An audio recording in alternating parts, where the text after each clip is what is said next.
Hello and welcome to part 1 on how to build an red, green, blue laser scanner. This one you're looking at is my second generation laser scanner.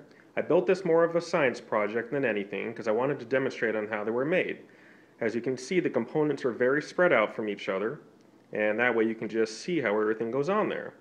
It has a clear plexiglass cover, which should be a dark cover when you're making a laser, but I wanted to make sure that everyone could see how this was made. So, let's start off with the components on there. What goes into it? First of all, the lasers themselves. You got a green laser, you got a red laser, and you have the blue laser. Those lasers combine together to create any color that you want.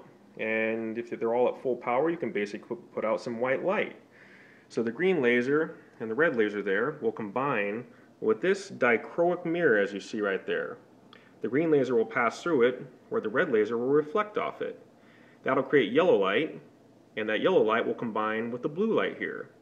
And that eventually will come right out here at this laser galvo.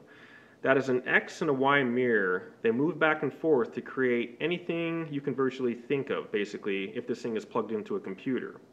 And that is the heart and soul, pretty much, of any laser right there. To get that all lined up and to make it work perfectly was not easy to learn how to do, but through trial and error, I started to figure it out.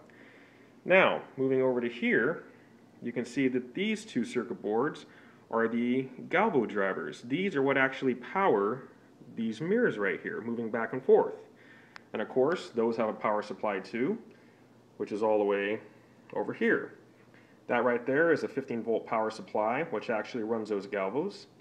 And the Galvos over here get their inputs from this circuit board over here, which is a show card. Basically all it has is some pre-programmed information on it to create some laser patterns, or you can plug a computer into it, as you can see with that ribbon cable right there. That's where it goes to a computer, and you can create virtually anything you want.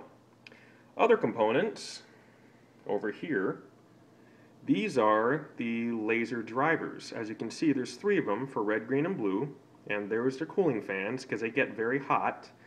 And those are powered by this power supply over here.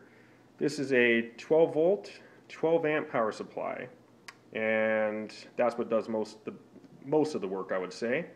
And that's basically how this thing is made on there. It's pretty basic once you know the components on there. Now, to improve on that design onto my 3rd generation laser, let's come over to this one. This is my 3rd generation laser. As you can see, it is much smaller. The components inside are much more compact and much more closely spaced together. This one is on a 12 by 14 inch piece. This one over there is on a 12 by 24 inch piece of aluminum. So let's take a look inside of this one. Of course, there's the actual laser head itself. Here's the green laser. There's the red laser, the blue laser. There's a dichroic mirrors, and you can see they are adjustable. You can see those screws on them. Those combine to spit it out right there. As you can see, this is where the laser beam comes right out right there. And of course, right over here, you can see those circuit boards. Those are the actual Galvo drivers which power those mirrors right there. And of course, there's the power supply right there. Here's the main power supply, which runs the laser drivers, which are right over here. There's the red, green, and the blue, as you can see I have them labeled. They get very hot, and of course, there's a big cooling fan right there to keep everything cool. And of course, I drilled everything out to the back there. You can see all the components and inputs and outputs to plug this thing into a computer or something else. Now, what I intend to do on my 4th generation laser is to improve on this design. One thing I do not like about it is the fact that it does not dissipate heat as well as I want it to. This one over here dissipates heat pretty well. This one over here does not do it quite as well, and I'm going to try to improve on that by adding probably 2 cooling fans instead of 1.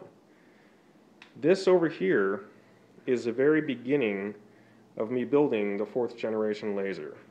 I still have a lot of work to do it, and I'll have some explanation on how I'm going to drill it and mount everything on there, but that'll be coming up in the next videos. So I will see you then.